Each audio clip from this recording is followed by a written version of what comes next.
Tuhan mengasihiku. Tuhanku lembut dan penyayang, dan aku mengasihi Dia. Kasih-Nya besar, agung dan mulia, cara Tuhan mengasihiku.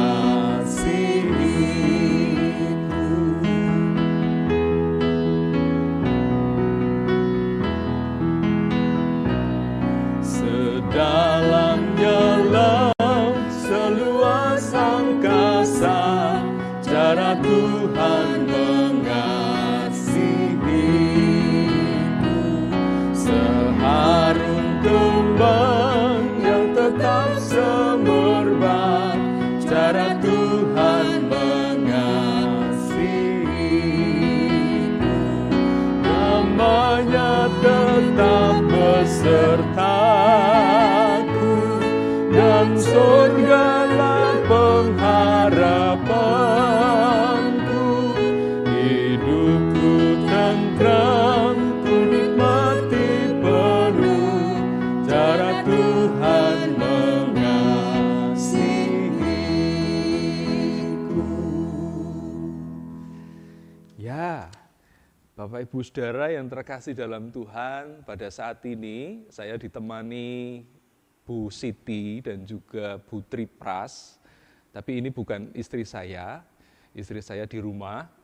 Nah, yang satu ini istrinya Pak Triwaluyo, gitu. Kemudian juga ada Mas Agung di belakang itu. Nah, saat ini kalau kita memperhatikan lagu yang baru saja kita nyanyikan, ini tentu sangat menarik, nggih. Ya, karena kita bisa mencermati bagaimana Tuhan itu caranya memberikan kasih-Nya terus, jor-joran. Yang diberikan itu terus, seperti siang ketika sinar matahari memberikan sinarnya, demikian juga kalaupun malam pun kita juga tetap bisa merasakan keindahannya. Pripun niki Bu Tri kali Bu Siti, merasakan juga atau tidak?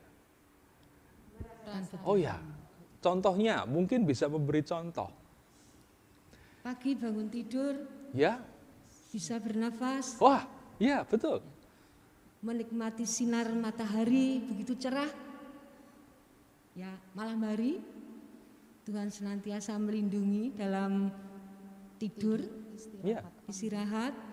Mungkin ada bintang-bintang, mungkin pada suatu saat ada bulan. ya. Ya, Luar berkat biasa Tuhan. nggih niku. Ya, betul. Itu sangat luar biasa. Dan itu caranya Tuhan yang hadir bagi kehidupan kita. Nah, khusus pada pertemuan kita saat ini, kita masuk dalam persekutuan doa di hari yang pertama, persekutuan doa keluarga di hari yang pertama. Dan tema yang diangkat pun juga menarik. Temanya Tuhan selalu punya cara memulihkan kita. Ada apa ini? Kok Tuhan punya cara memulihkan kita? Kalau kita mendengarkan apa tadi yang dingendikake Putri, itu kan jelas. Tuhan itu selalu memberi berkat-Nya, memberikan sinar-Nya pada kita. Jadi kalau kemudian kita ini dipulihkan, mungkin ada sesuatu yang tidak pas menerima berkat yang dari Tuhan tadi. Nah, di dalam bulan keluarga kali ini, mari kita berusaha untuk melihat kembali. Sebenarnya ada apa ya? Tuhan terus memberi, berkatnya terus diberikan, tapi kadangkala ternyata juga ada masa di mana kita butuh dipulihkan. Ada waktu di mana kita juga butuh dipulihkan. Dalam tanda kutip, kalau itu butuh dipulihkan, artinya ada waktu manusia mengalami kegagalan. Nah, situasi ini yang mungkin nanti akan bersama-sama kita cermati. Sebelum kita masuk untuk mendengarkan firman Tuhan, mari kita bersama-sama berdoa. Kita berdoa. Tuhan, kami bersyukur pada kesempatan ini kami boleh bernyanyi bersama, mengingat bagaimana Tuhan memberikan berkat yang tidak pernah hentinya melingkupi kehidupan kami. Sertai kami ya Tuhan untuk mencermati itu. Mampukan kami untuk benar-benar memperhatikan apa yang menjadi berkat-Mu. Terkhusus di bulan keluarga, pada kesempatan ini, sertailah kami setiap bagian keluarga untuk bisa mencermati apa yang menjadi berkat yang tak pernah henti bagi keluarga kami. Bahkan di saat kami harus mengalami pemulihan, bahkan di saat kami harus mengalami kegagalan, Engkau sendiri yang senantiasa hadir, bahkan memulihkan kehidupan kami. Tolong kami ya Tuhan, biarlah kesempatan ini menjadi kesempatan bersama bagi setiap keluarga untuk mendengarkan firman-Mu.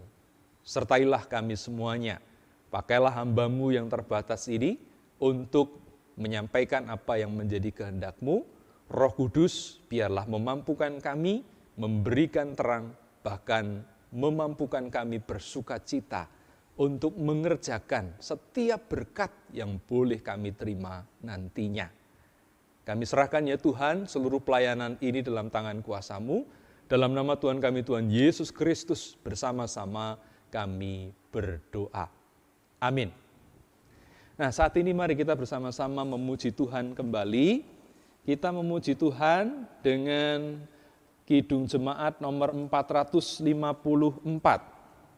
Kidung Jemaat nomor 454, kita nyanyikan bait yang pertama dan baitnya yang kedua. Indahnya saat yang teduh.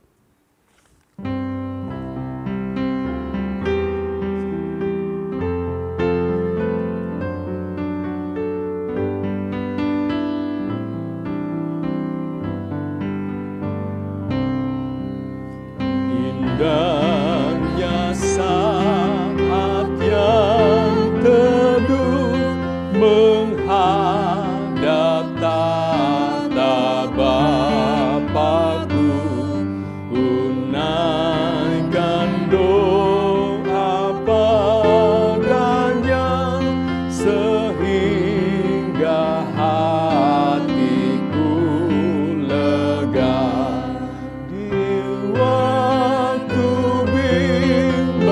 Dan gentar jiwaku aman dan segar, ku bebas dari seteru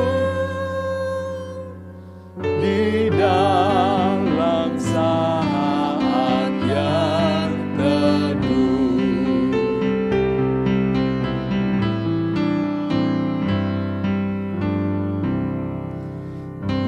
Indahnya saat yang teduh dengan bahagia penuh, betapa rindu hatiku kepada saat doaku bersama orang yang kudus, ku cari wajah penebus dengan gembira dan teguh, ku nanti saat yang Mari jemaat Tuhan, saudara-saudara yang terkasih dalam Tuhan, dimanapun berada, sama seperti dalam lagu Indahnya Saat yang Teduh, biarlah ini menjadi kesempatan kita bersama untuk mendengarkan firman Tuhan, sedemikian juga menolong kita untuk menghayati apa yang menjadi kehendak Tuhan melalui firman-Nya. Saya akan membacakan firman Tuhan pada kesempatan ini dari kitab Rut. Jadi dari Rut 1 Rut 1 ayatnya yang pertama sampai dengan yang ke-22. Rut 1 ayatnya yang pertama sampai dengan yang ke-22. Yang demikian firman Tuhan. Pada zaman para hakim pemerintah ada kelaparan di tanah Israel. Lalu pergilah seorang dari Bethlehem, Yehuda, beserta istrinya dan kedua anaknya laki-laki ke daerah Moab untuk menetap di sana sebagai orang asing. Nama orang itu ialah Elimelech, nama istrinya Naomi, dan nama kedua anaknya Mahlon dan Kilion. Semuanya orang-orang Efrata dari Bethlehem, Yehuda. Dan setelah sampai ke daerah Moab, diamlah mereka di sana. Kemudian matilah Elimelech, suami Naomi, sehingga perempuan itu tertinggal dengan kedua anaknya. Keduanya mengambil perempuan Moab, yang pertama bernama Orpa, yang kedua bernama Rut. Dan mereka diam di situ kira-kira 10 tahun lamanya. Lalu matilah juga keduanya, yakni Mahlon dan Kilion. Sehingga perempuan itu kehilangan kedua anaknya dan suaminya. Kemudian berkemaslah ia dengan kedua menantunya dan ia pulang dari daerah Moab. Sebab di daerah Moab ia mendengar bahwa Tuhan telah memperhatikan umatnya dan memberikan makanan kepada mereka. Maka berangkatlah ia dari tempat tinggalnya itu bersama-sama dengan kedua menantunya. Ketika mereka sedang di jalan untuk pulang ke tanah Yehuda, berkatalah Naomi kepada kedua menantunya itu, "Pergilah, pulanglah masing-masing ke rumah ibunya. Tuhan kiranya menunjukkan kasih-Nya kepadamu seperti yang kamu tunjukkan kepada orang-orang yang telah mati itu dan kepadaku. Kiranya atas karunia Tuhan kamu mendapat tempat perlindungan masing-masing di rumah suaminya." Lalu diciumlah mereka, tetapi mereka menangis dengan suara keras dan berkata kepadanya, "Tidak, kami ikut dengan engkau pulang kepada bangsamu." Tetapi Naomi berkata, "Pulanglah anak-anakku, mengapakah kamu turut dengan aku? Bukankah tidak akan ada lagi anak laki-laki yang kulahirkan untuk dijadikan suamimu nanti? Pulanglah anak-anakku, pergilah, sebab sudah terlalu tua aku untuk bersuami. Seandainya pikirku ada harapan bagiku dan sekalipun malam ini aku bersuami, bahkan sekalipun aku masih melahirkan anak laki-laki, masakan kamu menanti sampai mereka dewasa? Masakan karena itu kamu harus menahan diri dan tidak bersuami? Janganlah kiranya demikian, anak-anakku. Bukankah jauh lebih pahit yang aku alami daripada kamu, sebab tangan Tuhan terajung terhadap aku?"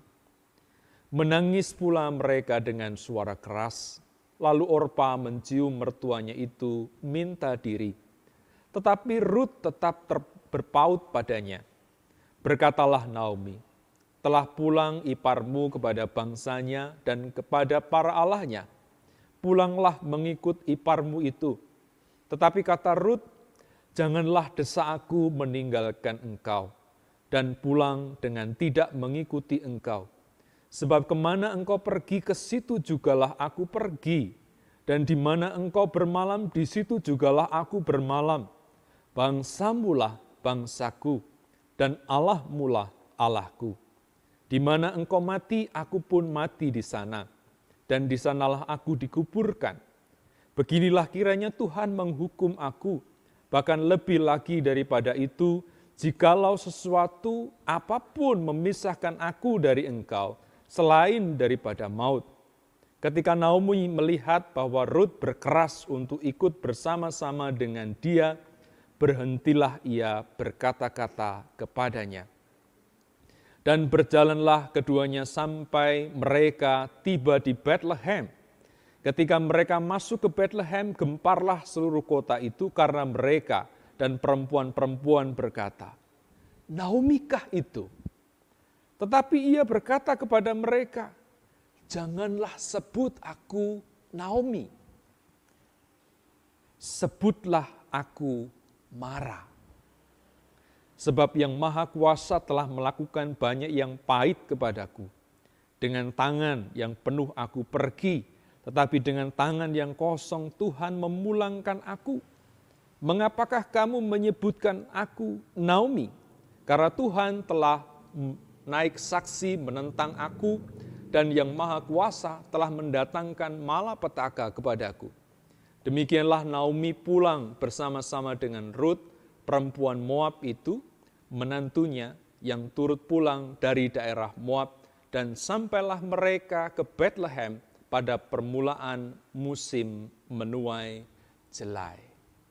Demikian firman Tuhan yang bersama-sama kita terima dari kitab Rut 1, ayatnya yang pertama sampai dengan yang ke-22.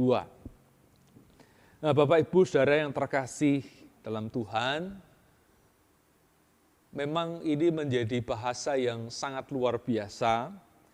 Kitab Rut, kalau kita cermati, justru tidak disebut sebagai kitab Naomi, yang Israel atau yang adalah orang Yahudi, yang adalah orang Israel, itu adalah Naomi.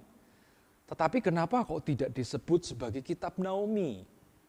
Justru yang dilihat itu adalah sebagai kitab Rut. Nah, kalau kita mencermati memang bagian yang semacam ini menunjukkan kepada kita bahwa Tuhan itu betul-betul memakai siapapun, bukan hanya orang Israel.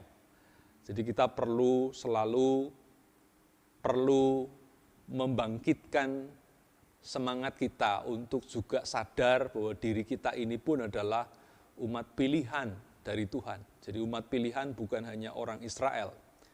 Tapi mengakui bahwa diri orang itu sungguh-sungguh bisa menjadi umatnya Tuhan, itulah yang menolong sampai akhirnya seperti Rut yang tadinya berasal dari luar Israel, mereka bisa atau dia ini malah justru diakui apa yang dia lakukan itu menjadi sesuatu yang bisa diimani oleh orang-orang Israel.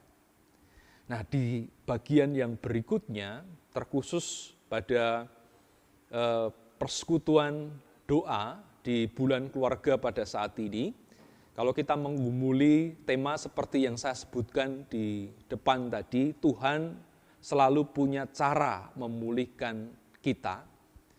Bahasa kitab Rut ini juga menolong untuk melihat hal yang semacam itu. Kita bisa memperhatikan bahwa dalam kitab Rut ini, keluarga Naomi semuanya mati. Yang betul-betul keluarga. Saya sebutkan saja, suami Naomi, anak-anaknya 2, semuanya mati. Dan ketika mati, apa yang ada dalam diri Naomi tentu sangat merasakan kegagalan yang sangat luar biasa besar. Orang kalau ditinggal mati, kalau itu mungkin sebut saja hanya satu bagian dari keluarganya yang mati, dia masih bisa berharap, itu masih ada keluargaku yang lain. Tentu, aku masih bisa disebut sebagai keluarga. Tapi kali ini berbeda. Naomi kehilangan suaminya, Naomi kehilangan anak-anaknya. Dan melalui bacaan kali ini kita diundang juga untuk belajar. Ada satu konsep pernikahan yang namanya pernikahan Levirat. Pernikahan Levirat ini adalah pernikahan di mana orang Israel secara khusus ingin membuat supaya mereka memiliki garis keturunan yang tetap membuat diri mereka bisa menjadi orang-orang Israel. Apa yang dilakukan Rut, pilihan Rut untuk mengikuti Naomi, ini menjadi bagian yang sangat penting ketika Ruth memilih untuk menjadi keluarga Naomi sekalipun dia sudah tidak memiliki suami dari anak Naomi, dia menjadi orang yang sungguh-sungguh menempatkan diri untuk mengambil keputusan, ya, saya tetap akan menjadi orang Israel. Lalu bagaimana memulihkan supaya benar-benar mereka memiliki garis keturunan?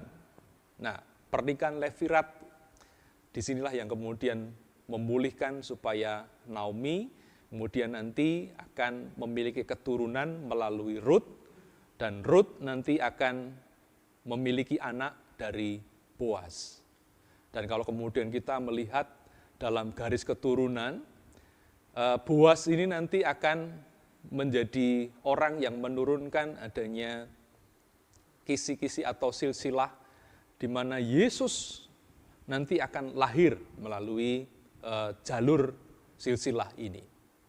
Nah, Bapak Ibu Saudara yang terkasih dalam Tuhan, apa yang bisa kita kupas kalau kemudian kita memperhatikan tentang bagaimana Tuhan itu yang sebenarnya selalu memulihkan?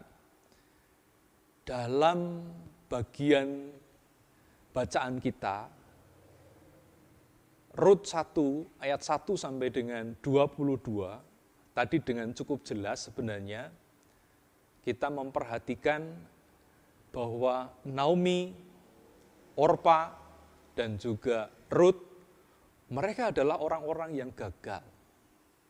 Mereka adalah orang-orang yang mengalami kegagalan. Tapi apa yang sebenarnya bisa kita cerna supaya kita bisa memahami bahwa Tuhan itu memang betul-betul selalu akan menggunakan kehidupan kita.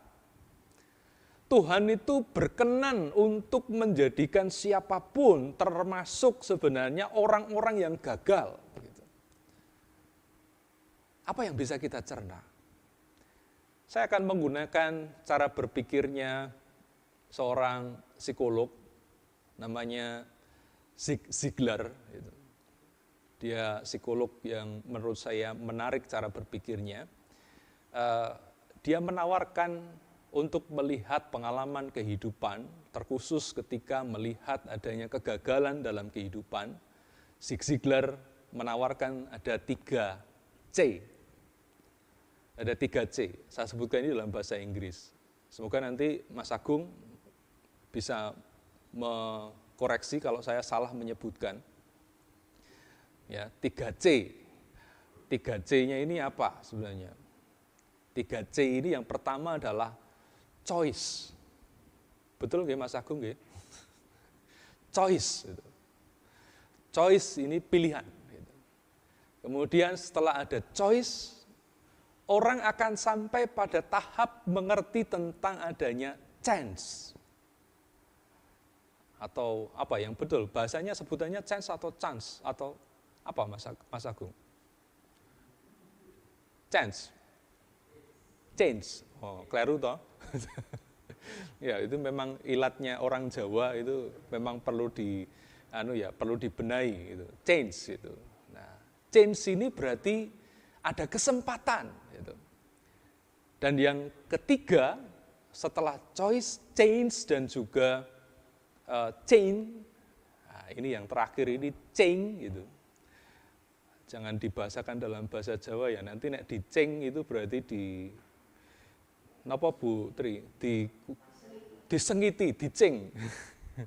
Nah, kalau cing dalam bahasa Inggris itu nanti akan menolong kita untuk melihat bahwa ada perubahan gitu. Perubahan. Jadi ada pilihan, ada kesempatan dan baru bisa berubah. Kebanyakan orang ketika melihat situasi dalam kehidupannya, dia pertama kali akan memperhatikan change dulu, perubahan. Ya, memang apapun yang terjadi dalam kehidupan kita selalu akan bertemu dengan change ini. Tapi coba kalau kita menempatkan change ini bukan sekedar menjadi sesuatu yang kita terima. Tapi change ini harusnya menjadi sesuatu yang memang menjadi rancangan dalam kehidupan kita. Kalau kemudian kita ingin menempatkan hidup kita sesuai dengan kehendaknya Tuhan yang selalu memberikan yang terbaik, change itu sebaiknya bukan sekedar diamati pada kondisi di mana kita sedang mengalami perubahan.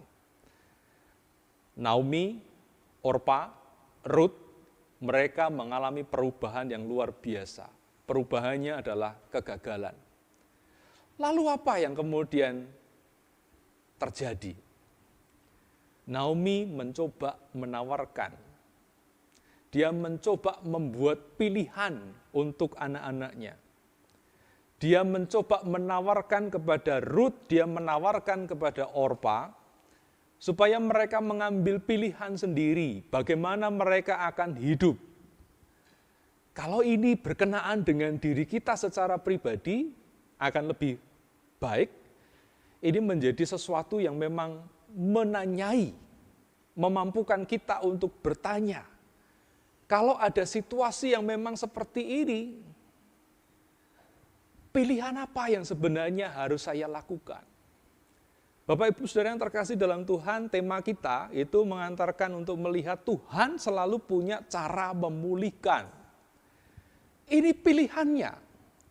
Pilihan di antara situasi bahwa kita sedang melihat adanya kegagalan. Dan kalau kita memilih untuk melihat Tuhan yang memulihkan, saya meyakini itu tidak dengan serta-merta semuanya akan berubah gerembyang. Ada masa di mana kita akan kesulitan mencoba hidup, menentukan diri, melihat bahwa pilihan ini betul-betul mengarahkan kehidupan saya kepada apa yang terbaik menurut kehendaknya Tuhan. Dan itu yang tetap dilakukan oleh Naomi, memberikan pilihan kepada anak-anaknya. Dan kalau kemudian kita juga mengalami situasi-situasi semacam, kalau kemudian kita juga mengalami perubahan yang warnanya adalah kegagalan, sebaiknya kita pun juga membuat pilihan itu. Pilihanku mau melanjutkan, melakukan seperti yang menjadi kehendaknya Tuhan, atau aku akan menjadi terpuruk oleh karena kegagalan yang sedang terjadi pada saat ini.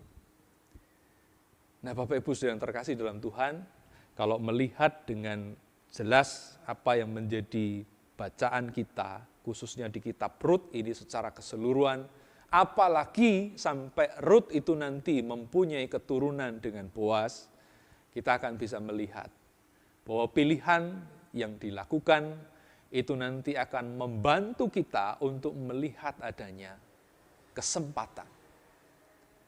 Dan kesempatan yang ada dalam kehidupan, itu sebenarnya kesempatan yang kita tempatkan secara mandiri. Orang yang memang ingin mengalami perubahan baik, orang ingin mengalami kehidupannya dalam perubahan yang benar, itu harus bermula dari apa yang dia pilih dalam kehidupannya. Dan dengan cara itu, kita akan mengerti, oh iya ya, yang saya lakukan, ini memang betul-betul menjadi kesempatan. Saya mengerti Tuhan itu bukan hanya menunjukkan tangannya yang besar-besar supaya saya melakukan tindakan-tindakan yang kelihatannya besar. Bukan. Tapi Tuhan justru menggunakan setiap kelemahan kita, Tuhan menggunakan setiap keberadaan diri kita, supaya ketika kita mengambil setiap keputusan dalam kehidupan, keputusan itu memampukan kita untuk melihat Tuhan memberikan perubahan-perubahan yang luar biasa dalam kehidupan kita. Kalau kemudian dalam keluarga kita juga ada yang mengalami kegagalan, kalau ada di antara orang-orang di sekitar kita yang sedang mengalami kegagalan, semoga mereka dimampukan melihat seperti apa yang diamini Rut. Biarlah mereka sungguh-sungguh memperhatikan bahwa yang namanya pilihan, yang namanya kesempatan, yang namanya perubahan di dalam Tuhan, 3C itu tadi, ini betul-betul menjadi kesepakatan yang memampukan manusia untuk betul-betul bergerak, bertindak di dalam pekerjaan Tuhan yang besar.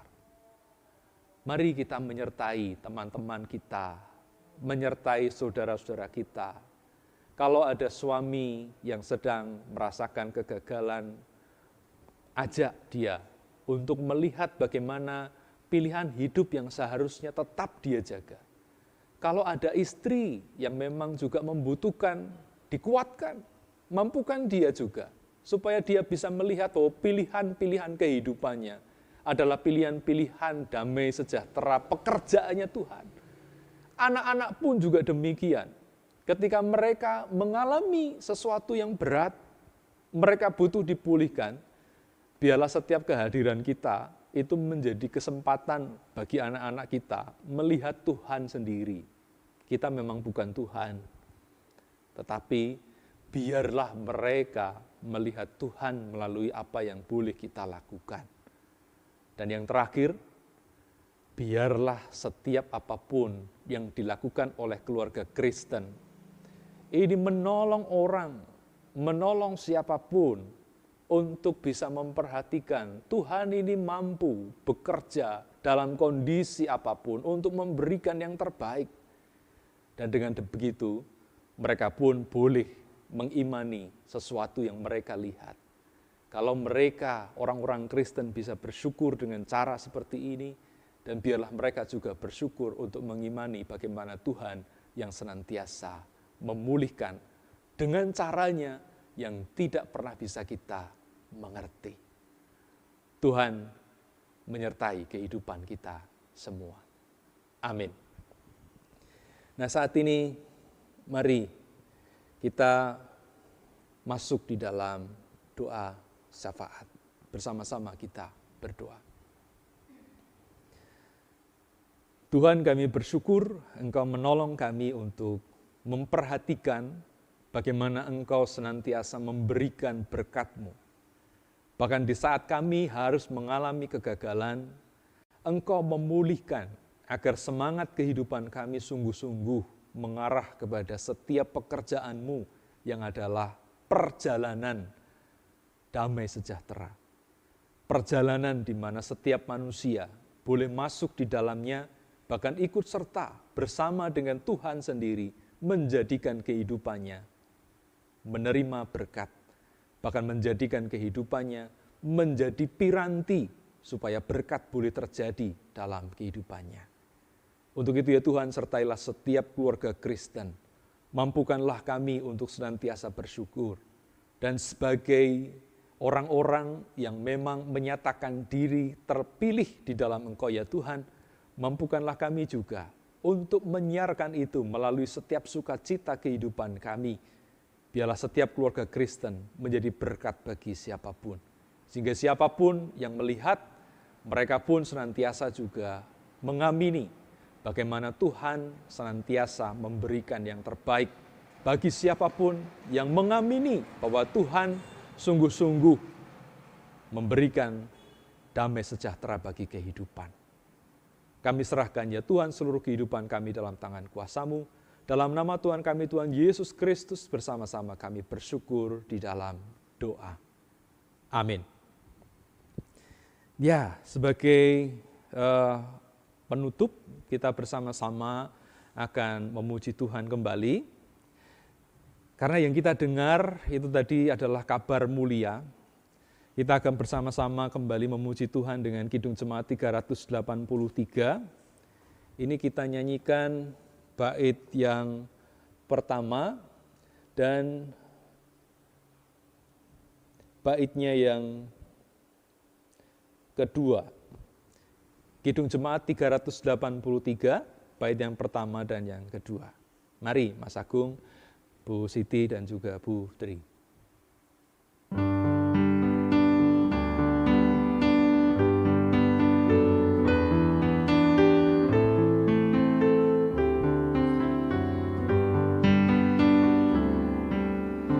Sungguh indah kabar-Mu ya, hai percayalah. Yesus Kristus tak berubah selama-lamanya.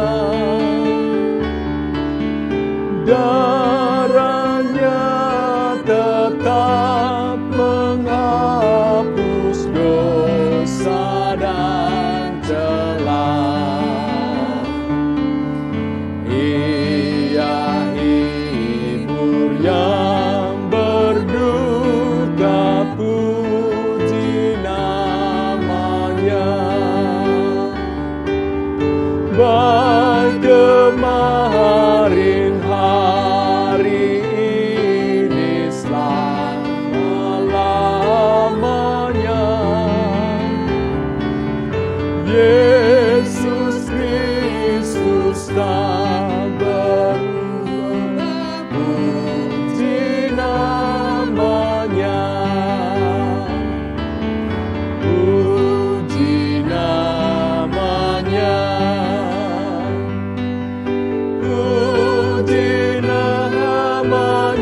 saudara-saudara yang terkasih dalam Tuhan, Tuhan selalu punya cara untuk memulihkan kita. Dan itu seperti dalam lagu ini tadi, Yesus Kristus pun juga tidak berubah namanya. Berkat-Nya juga senantiasa ada dalam kehidupan kita. Oleh karena itu, dalam kondisi apapun, mari kita melihat dan memilih Tuhan, lihat kesempatan di dalam Tuhan, dan berubahlah di dalam Tuhan. Karena di dalam Kristus kita akan senantiasa melihat damai sejahtera-Nya. Sampai bertemu dalam persekutuan doa yang selanjutnya. Tuhan memberkati kita semua. Amin.